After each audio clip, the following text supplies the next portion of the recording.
आतंकियों से मुठभेड़ में वीरगति को प्राप्त हुई उत्तराखंड के लाल रुचिन सिंह का पार्थिव शरीर पहुंचा पैतृक गांव। सीएम धामी समेत तमाम दिग्गजों ने बलिदानी को नम आंखों से दी श्रद्धांजलि। पूरे देवभूमि में शोक की लहर।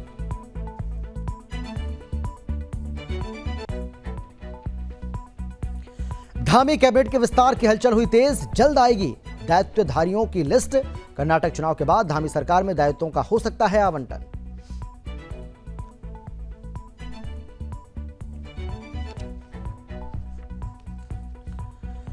चमोली जनपद के दूरस्थ विकासखंड देवाल में स्थित लाटू धाम के खुले कपाट। विधि विधान से पूजा अर्चना कर खोले गए कपाट। भारी संख्या में मौजूद श्रद्धालु। रामनगर में 2 लोगों ने फांसी लगाकर की आत्महत्या। पुलिस ने पोस्टमार्टम के लिए भेजा शव। मामले की जांच में जुटी पुलिस।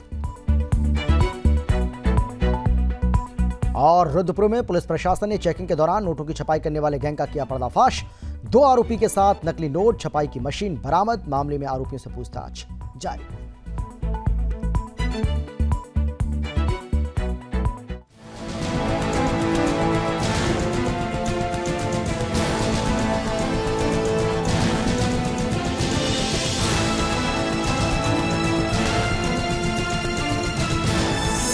आप देख रहे हैं सुदर्शन न्यूज।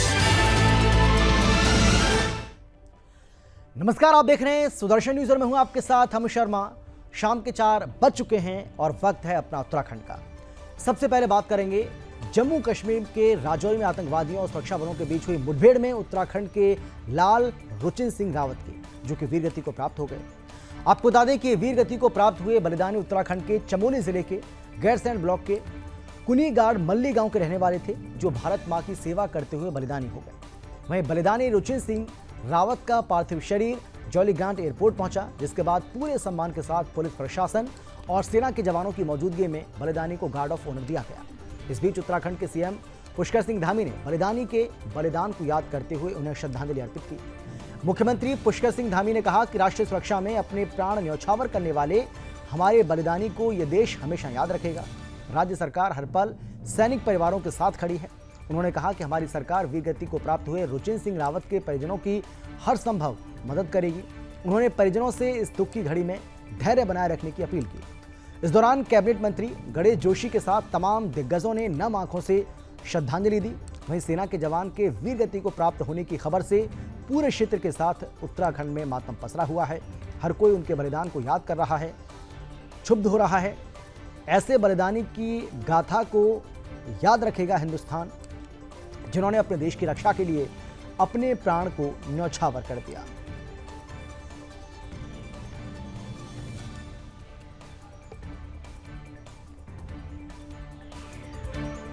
दो पार्थिव शरीर यहाँ पहुँचे हैं। हमारे प्रदेश के रुचिन सिंह रावत और हिमाचल प्रदेश के प्रमोद मोदी, दोनों के ही पार्थिव शरीर यहाँ पहुँचे हैं, जहाँ हमारे लिए एक तरफ बहुत दुखद क्षण भी है और इसके साथ साथ हमारे लिए गौरव भी है, गर्व भी है कि दोनों ने भारत माता की रक्षा के लिए, हम सब की रक्षा के लिए, देश की सीमाओं की रक्षा के लिए अपने प्राणों का बलिदान दिया है। मैं भगवान से प्रार्थना करता हूँ कि भगवान दोनों शहीदों को अपने श्री चरणों में स्थान दें और उनके पारिवारिक जनों को जो ये आघात लगा है, इसमें उनको एक बड़ा दुख उनके सामने आया है, उन सभी को इस दुख को सहने की शक्ति प्रदान करें और भगवान उनको अपने श्री चरणों में स्थान दें। देखिए, ये हम सब लोगों के लिए बहुत ही दुखित कर देने वाला एक घटना घटी है। अपना रुचिन रावत कुनीगाड़ मल्ली का रहने वाला, जो सेना में 9th पैरा में सेवा दे रहा था, देश की रक्षा के लिए अपना बलिदान उसका हुआ है आतंकवादियों से संघर्ष करते हुए। मैं समझता हूँ कि ये हम सब लोगों के लिए बहुत ही दुख देने वाली घटना है और मैं ईश्वर से प्रार्थना करता हूँ कि इस समय में उसके परिवार को ईश्वर दुख सहने की शक्ति प्रदान करे और हम सब लोग उस दुखी परिवार के साथ खड़े हैं। आज अपना जो जवान रुचिन रावत शहीद हुआ है, देश की रक्षा के लिए, देश की सेवा के लिए समर्पण कर गए, शहीद हो गए, ऐसे जांबाज को हम अपनी ओर से श्रद्धांजलि अर्पित करते हैं और उनकी आत्मा को भगवान अपने चरणों में स्थान दे, ऐसे हमारी प्रार्थना है। जांबाज जो था ये अपने क्षेत्र गैरसैंण और कुन्नीदार, तो सारे क्षेत्रवासी ने, तो प्रदेश के लोग भी आज दुखित हैं, क्योंकि वो एक देश की रक्षा करते करते और अपने देश के लिए बलिदान हो गए, कुर्बान हो गए, शहीद हो गए। हम उनके चरणों में नमन करते हैं, अपनी श्रद्धांजलि अर्पित करते हैं। कर्नाटक विधानसभा चुनाव के बाद धामी सरकार में दायित्वों का आवंटन हो सकता है। उत्तराखंड के मुख्यमंत्री पुष्कर सिंह धामी ने यह भी संकेत दिए हैं कि कैबिनेट मंत्री रहे चन्नाराम दास के निधन के बाद अब मंत्रिमंडल विस्तार भी प्रस्तावित है। उनके निधन से खाली हुई बागेश्वर विधानसभा सीट पर उपचुनाव के बाद इसकी संभावना प्रबल हो गई है। मुख्यमंत्री ने इस संभावना से इनकार नहीं किया है। आपको बता दें कि मंत्रिमंडल में 4 पद खाली हैं। कर्नाटक विधानसभा के लिए 10 मई को मतदान होना है और 13 मई को वहां चुनाव परिणाम भी घोषित हो जाएंगे। 15 मई तक बीजेपी का केंद्रीय नेतृत्व भी कर्नाटक चुनाव के प्रचार की व्यस्तता से मुक्त हो जाएगा। माना यह जा रहा है कि इसके बाद मुख्यमंत्री धामी केंद्रीय नेताओं से दायित्वों और मंत्रिमंडल विस्तार के संबंध में चर्चा कर सकते हैं।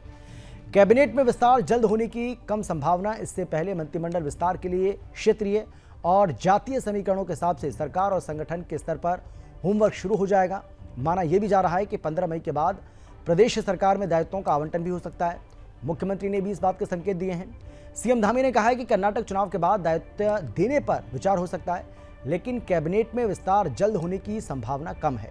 सरकार पहले बागेश्वर विधानसभा उपचुनाव में जाएगी और उसके बाद कैबिनेट विस्तार करेगी।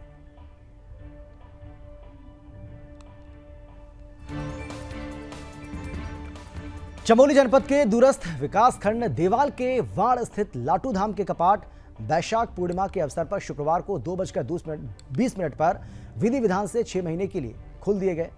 इस दौरान श्रद्धालुओं ने लाटू देवता के दर्शन कर पूजा अर्चना की और प्रदेश की खुशहाली की कामना भी की। आपको बता दें कि यहाँ लाटू धाम के कपाट खुलने पर मुख्य पुजारी आंखों और मुंह पर पट्टी बांधकर गर्भगृह में प्रवेश करते हैं और लाटू देवता की पूजा करते हैं। ढोल दमाओं की थाप पर देवताओं के पशवा अवतरित होते हैं और देव नृत्य के बाद श्रद्धालुओं का आशीर्वाद देते हैं। लाटू धाम के अवसर पर खराली विधायक भूपाल राय टमटा, प्रभागीय वनाधिकारी बद्रीनाथ सर्वेश दुबे ने भी सब परिवार लाटू धाम के दर्शन किए।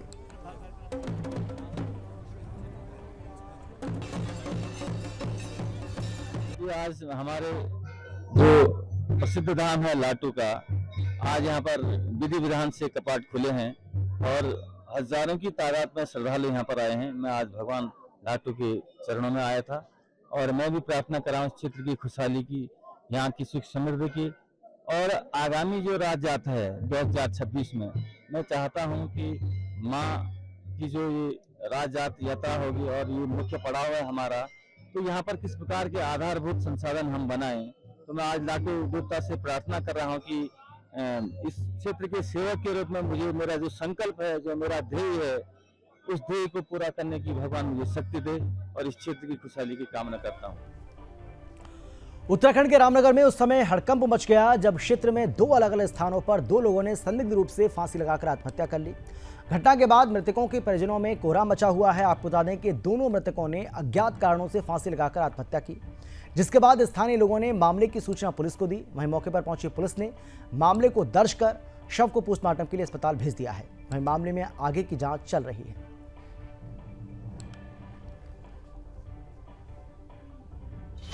देखिए, थाना रामनगर क्षेत्र में 2 अलग अलग सूचनाएं प्राप्त हुई है। पूछड़ी में एक 21 वर्षीय युवक ने फांसी लगाकर आत्महत्या कर ली और कल रात ही एक सूचना पीरूमदारा क्षेत्र में मिली है जिसमें एक अन्य युवक ने फांसी लगाकर आत्महत्या कर ली।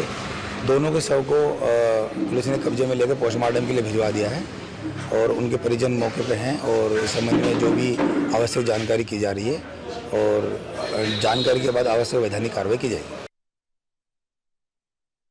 ऊधम सिंह नगर में पुलिस प्रशासन को बड़ी कामयाबी हाथ लगी है। आपको बता दें कि एसओजी और काशीपुर पुलिस ने नकली नोटों की छपाई और सप्लाई करने वाले गैंग का पर्दाफाश किया है।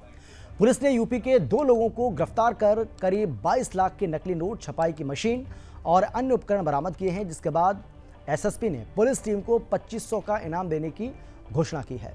एसएसपी मंजुनाथ टीसी के मुताबिक जिले में नकली नोटों के संचालक की शिकायतें लगातार मिल रही थी, जिस पर काशीपुर सीओ एसओजी प्रभारी विजेंद्र शाह के नेतृत्व में टीम का गठन किया गया। चेकिंग के दौरान गुरुवार को काशीपुर क्षेत्र में मुखबिर की सूचना पर काशीपुर पुराना ठेला पुल के पास आरोपियों को गिरफ्तार किया गया। फिलहाल पुलिस ने मामला दर्ज कर लिया है और आरोपियों को जेल भेज दिया है।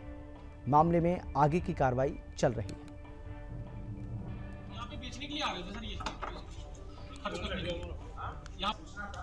आज ऊधम सिंह नगर के पुलिस द्वारा उत्तराखंड के इतिहास में सबसे भारी मात्रा में जाली नोटों की एक जखीरा बरामद हुआ है। 4417 प्रिंटेड 500 रुपये की करेंसीज बरामद किया है और उसके अलावा 18 जो है अनप्रिंटेड, हाफ प्रिंटेड, एक साइड प्रिंटेड हुआ नोट्स बरामद हुआ है। साथ में प्रिंटिंग करने के लिए उपकरण जो है आपका फोटो प्रिंटिंग क्या बोलते हैं, प्रिंटर, आपका इंक, आपका नोटों की जो पेपर हो ना, पेपर का रिम्स और आपका सर्वर, सब कुछ बरामद हुआ है।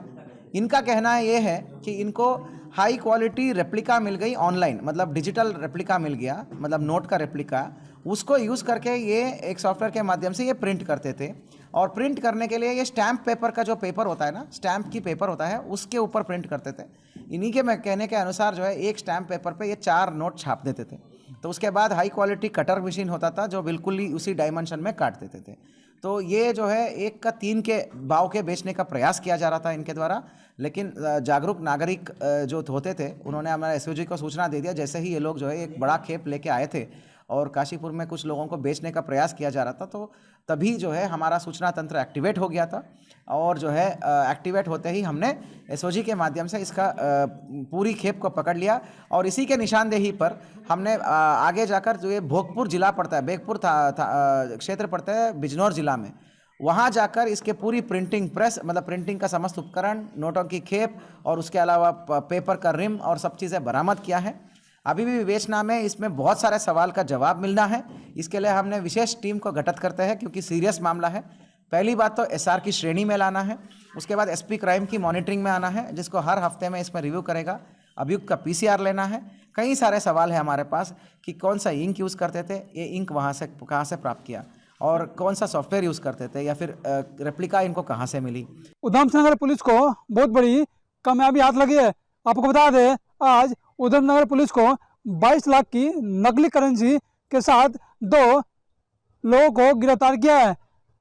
आज उसी का खुलासा करते हुए ऊधम सिंह नगर के एसएसपी डॉक्टर मंजुनाथ टीसी ने बताया कि ये लोग इस नकली नोट को खपाने के फिराक में थे, जिसको लेकर आज सूचना तंत्र के माध्यम से इन दोनों की गिरफ्तारी हुई है। आपको बता दें, इनके पास से तमाम प्रकार के ऐसे सामान बरामद हुए हैं जो वाकई चौंकाने वाले थे। आपको बता दें, इनके पास से नकली 500 का नोट 22 लाख रुपए बरामद हुए हैं और इसके साथ ही लैपटॉप, कंप्यूटर और ऐसे तमाम प्रकार के सामान बरामद हुए हैं जो चौंकाने वाले थे। शासन को बड़ी कामयाबी हाथ लगी है। आपको बता दें कि थाने पुलिस ने खटीमा के अंतर्गत लगने वाली चकरपुर पुलिस चौकी प्रभारी प्रियांशु जोशी के अथक प्रयास से एक ठगी करने वाले आरोपी को गिरफ्तार किया। आपको बता दें कि पुलिस महानिदेशक उत्तराखंड अशोक कुमार की तरफ से उत्तराखंड प्रदेश में छल, धोखाधड़ी, कूटकरण मामलों का निस्तारण अभियान के तहत वरिष्ठ पुलिस अधीक्षक ऊधम सिंह नगर मंजुनाथ टीसी के आदेश के अनुसार पुलिस अधीक्षक ने क्षेत्र में चेकिंग अभियान चलाया।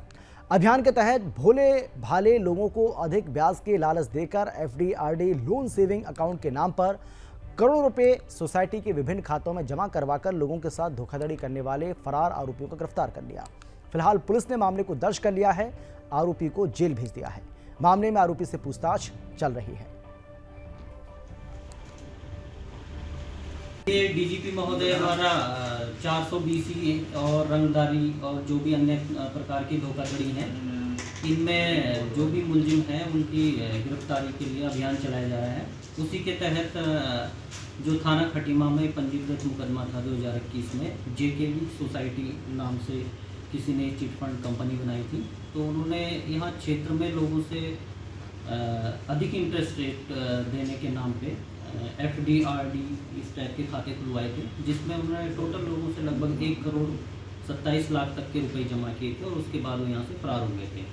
तो उसी में हमारी खटीमा पुलिस ने इसमें दबिश दी है। तब से ये जो मुलजिम फरार थे तो उसी में एक मुलजिम को अभी पकड़ के लाए हैं खटीमा पुलिस। इसमें जो हमारे चक्करपुर चौकी प्रभारी हैं प्रियांशु जोशी, ये मुरादाबाद से लाए हैं जिस मुलजिम को, उसका नाम सलीम अहमद है और ये तब उस कंपनी में डायरेक्टर था, तो इसका भी उसमें पूरा इन्वॉल्वमेंट था। तो मुलजिम को कोर्ट में पेश किया जा रहा है। तो सर मुलजिम है उनके भी अभी सुराग रस्सी कतार से की जा रही है और उनकी भी बहुत जल्दी अरेस्टिंग की जाएगी। उत्तराखंड के लालकुआं में बारिश का मौसम शुरू होने से पहले नगर के नालों की सफाई का कार्य नगर पंचायत के अध्यक्ष के साथ ही ग्रामीणों की तरफ से की जा रही है, जिससे बारिश होने पर नगर में नाले चौक होने से जलभराव की समस्या उत्पन्न न हो। इस बीच ग्रामीणों ने पूरे नगर में स्वच्छता अभियान चलाया, जिसके तहत पूरे नगर में सफाई अभियान के तहत साफ सफाई की गई। वर्तमान में अभी नगर के बड़े नालों को चिन्हित कर उनकी साफ सफाई कराई जा रही है। इसके बाद सभी गली मोहल्लों में सफाई कर्मचारियों की तरफ से नालियों की सफाई की जा रही है, जिससे बारिश के दिनों में नालियों में कचरा भर जाने से बंद ना हो। गौरतलब है कि पिछले दिनों बारिश होने से ट्रांसपोर्ट नगर सहित कई जगहों पर जलभराव हो गया था और उसी को देखते हुए आज नगर विशेष सफाई अभियान शुरू कर सफाई की गई।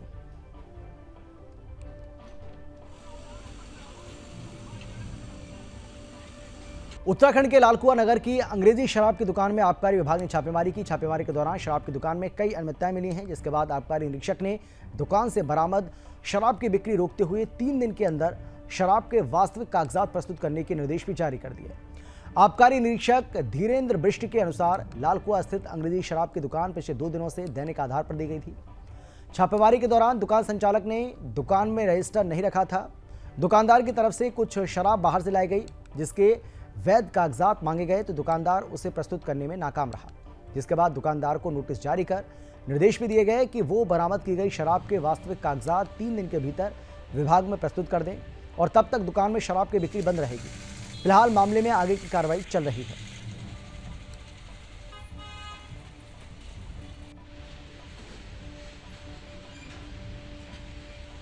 मसूरी में माल रोड का पुनर्निर्माण और सौंदर्यीकरण का कार्य चल रहा है। ऐसे में पुनर्निर्माण और सौंदर्यीकरण कार्य को लेकर लोगों और पर्यटकों में आने जाने में काफी परेशानी उनको हो रही है।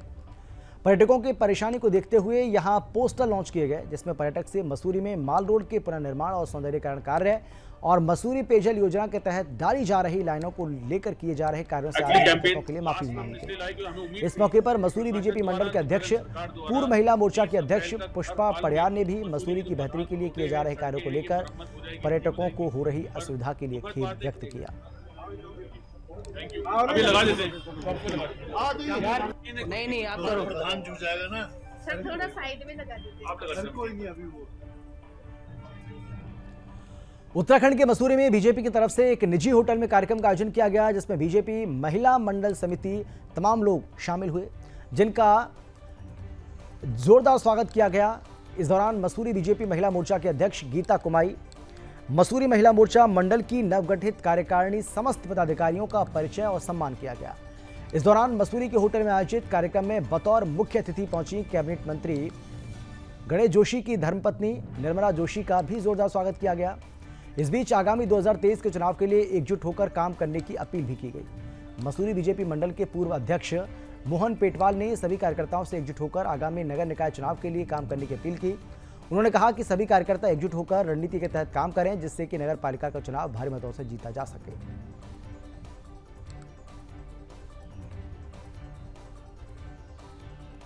मैं आज मसूरी में महिला मोर्चा की नई कार्यकारिणी के परिचय सम्मेलन में आई हूँ, सम्मान समारोह में। मैं इन सबको बहुत बहुत बधाई देती हूँ, गीता कुमाई को और उसकी पूरी टीम को, और मुझे पूरा विश्वास है कि जो नई कार्यकारिणी बनी है वो बहुत अच्छी बनी है और वो बहुत अच्छा आगे काम करेगी, मुझे पूरा विश्वास है और मैं सबको बधाई देती हूँ। मसूरी से मुझे खासा लगा, मसूरी से मुझे कोई भी बुलाता है किसी प्रोग्राम में तो मैं आती हूँ। कभी आज तक ऐसा नहीं हुआ कि मैं मसूरी में मुझे बुलाया गया और मैं ना आई हूँ, क्योंकि हम मसूरी को अपना एक परिवार समझते हैं। परिवार के उसमें हमें अपने भाई बहनों के हर सुख दुख में सम्मिलित होना अच्छा लगता है, क्योंकि हम एक परिवार हैं, हम कोई ऐसे कोई नेता वाली बात नहीं है। उत्तराखंड के रामनगर में शुक्रवार को हल्द्वानी से यात्रियों को लेकर रामनगर आ रही उत्तराखंड परिवहन निगम की एक बस एक पिकअप वाहन को टक्कर मार दी। हादसा इतना जबरदस्त था कि मौके से गुजर रहे लोगों में अफरा तफरी का माहौल बन गया। तो वहीं दोनों वाहनों की भिड़ंत के बाद रोडवेज की बस पैराफिट तोड़कर काफी नीचे गिर गई, जिसके बाद बस में सवार यात्रियों की पुकार सुनकर मौके से गुजर रहे लोग पुल से नीचे पहुंचे। तो सूचना मिलने पर बलजीत सिंह भाकुनी के साथ पूरी पुलिस टीम मौके पर पहुंची। मामले को दर्ज कर रेस्क्यू अभियान चलाते हुए बस में मौजूद यात्रियों को बाहर निकालने के साथ ही घायलों को इलाज के लिए अस्पताल में भर्ती कराया। फिलहाल मामले में आगे की कार्रवाई चल रही है।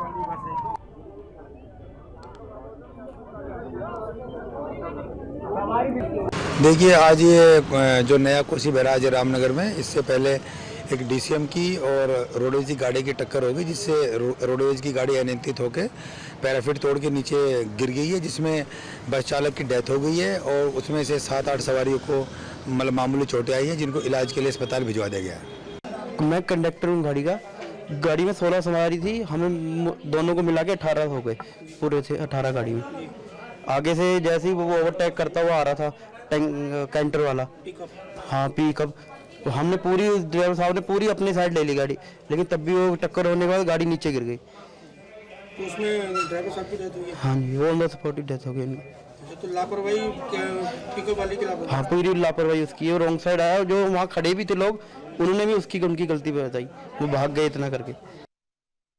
उत्तराखंड में मौसम साफ होने के बाद एक बार फिर से चारधाम यात्रा ने रफ्तार पकड़ ली है। बद्रीनाथ केदारनाथ धाम जाने वाले यात्रियों को श्रीनगर पुलिस चेकिंग कर रुद्रप्रयाग चमोली की ओर भेज रही है। वहीं नगर क्षेत्र के सार्वजनिक शौचालय, धर्मशालाओं और रैन बसेरों की भी प्रभारी उपजिलाधिकारी ने निरीक्षण किया है। इस दौरान नगर क्षेत्र में यातायात व्यवस्थाएं सुचारू करने, जाम की स्थिति न पैदा हो, इसके लिए पुलिस प्रशासन को भी निर्देशित किया जा रहा है। साथ ही जिला प्रशासन ने यात्रियों को फूड पैकेट की। इस दौरान ये कहा गया कि यात्री सुरक्षित यात्रा करें, इसके लिए प्रशासन मुस्तैद है। साथ ही भूस्खलन प्रभावित क्षेत्रों पर भी नजर बनाए हुए है। राजमार्ग पर लैंडस्लाइड की स्थिति में वैकल्पिक मार्ग का प्रयोग किया जाएगा।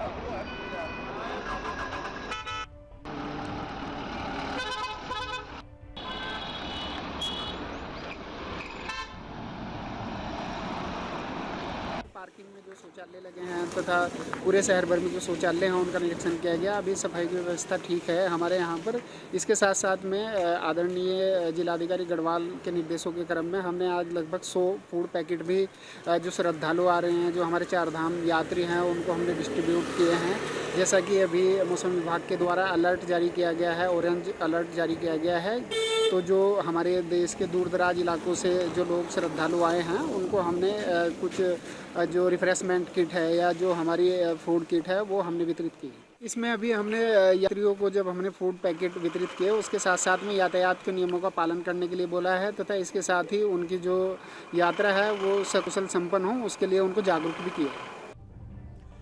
उत्तराखंड के रामनगर में पुलिस प्रशासन को बड़ी कामयाबी हाथ लगी है। आपको बता दें कि रामनगर में करीब 2 साल से जमीन के नाम पर लाखों रुपए की धोखाधड़ी कर फरार चल रहे एक बदमाश को थाने पुलिस और एसटीएफ कुमाऊं की संयुक्त टीम ने गिरफ्तार कर लिया। पुलिस क्षेत्राधिकारी बलजीत सिंह भाकुनी ने बताया है कि अल्मोड़ा जनपद के सल्ट क्षेत्र में रहने वाला जयप्रकाश ढंडरियाल ने कुछ साल पहले रामनगर क्षेत्र के ग्राम पीरू मदारा में प्रॉपर्टी डीलिंग का काम शुरू किया था। इस दौरान आरोपी ने प्रॉपर्टी डीलिंग के नाम पर कई व्यक्तियों से लाखों रुपए की ठगी कर फरार हो गए, जिसके बाद पीड़ितों ने मामले की शिकायत थाने में दर्ज की। इसके बाद पुलिस ने मामला दर्ज कर लिया, जांच भी शुरू कर दी। जांच के दौरान प्रशासन ने आरोपी की गिरफ्तारी की। फिलहाल पुलिस ने जेल भी उसको भेज दिया है। मामले में आगे की कार्रवाई चल रही है। पहले 5,000 का, फिर 10,000 का, फिर 20,000 का, अभी 50,000 का इनाम घोषित किया। देखिए, जयप्रकाश नाम का एक व्यक्ति था जो यहाँ पर काफ़ी समय पहले प्रॉपर्टी डीलिंग का काम करता था। इसी प्रॉपर्टी डीलिंग के अनुसार के उपरांत इसके द्वारा 3 लोगों से धोखाधड़ी करके पैसे लिए गए, जिसके संबंध में 3 अलग अलग अभियोग पंजीकृत थे और 2 अभियोगों में ये वांटेड चल रहा था। आरोप पत्र न्यायालय प्रेषित किया जा चुका था, एक विवेचनाधीन था और इसके विरुद्ध 50,000 का इनामी था, जिसे आज एसटीएफ और रामनगर पुलिस द्वारा गिरफ्तार किया गया। गिरफ्तार करके जेल भेजा जा रहा है। पहाड़ों की रानी मसूरी शहर के दिल की धड़कन कहे जाने वाले घंटा घर की इन दिनों घड़ी बंद पड़ी है और इस वजह से मसूरी के लोगों में भारी आक्रोश बना हुआ है। आपको बता दें कि मसूरी के लंढौर बाजार स्थित घंटा घर की इन दिनों घड़ी रुक गई है और इस वजह से मसूरी शहर को समय बताने वाले घंटा घर का घंटा नहीं बज रहा है। मसूरी वासियों का कहना है कि पिछले एक सप्ताह से मसूरी का ऐतिहासिक घंटाघर की घड़ी बंद पड़ी है, जिसकी शिकायत नगर पालिका प्रशासन से की गई, लेकिन एक सप्ताह से अधिक समय हो चुका है। मसूरी के घंटाघर की घड़ी को ठीक नहीं कराया जा सका, जिससे लोगों में भारी आक्रोश बना हुआ है। स्थानीय लोगों का कहना है कि घंटाघर की घड़ी बंद होना अशुभ माना जाता है। ऐसे में जल्द से जल्द इस घड़ी को ठीक कराने की स्थानीय लोगों ने मांग की है। वहीं अधिशासी अधिकारी राजेश नैथानी ने बताया है कि घंटाघर की मेंटेनेंस किए जाने वाले ठेकेदार को घंटाघर में लगी घड़ी की खराब होने की सूचना दे दी गई है। घंटाघर की घड़ी को जल्द ठीक कर दिया जाएगा।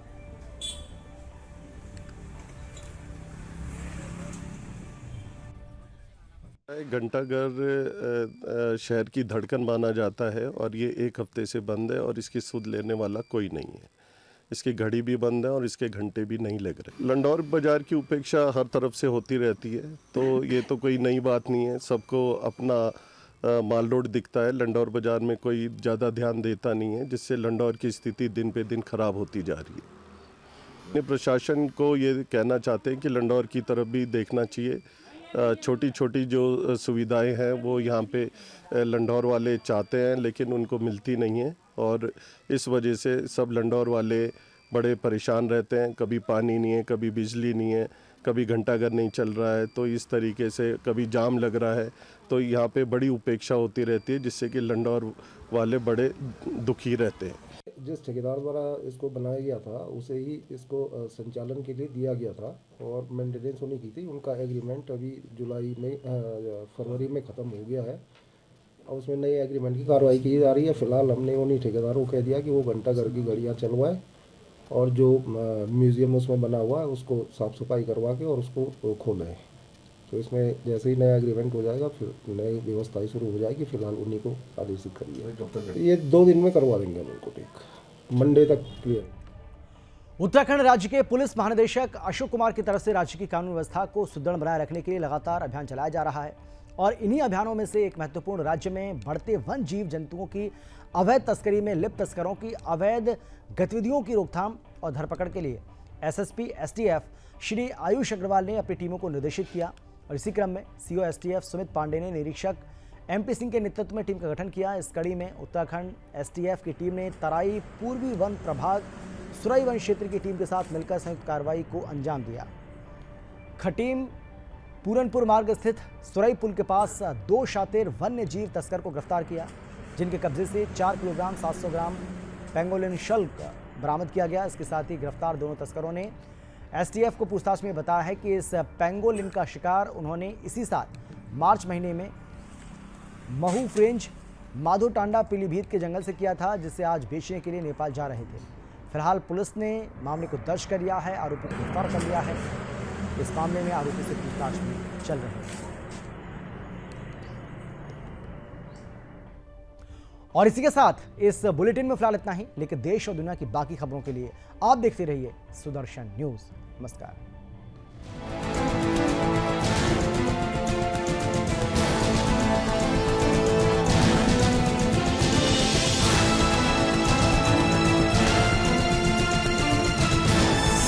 आप देख रहे हैं सुदर्शन न्यूज।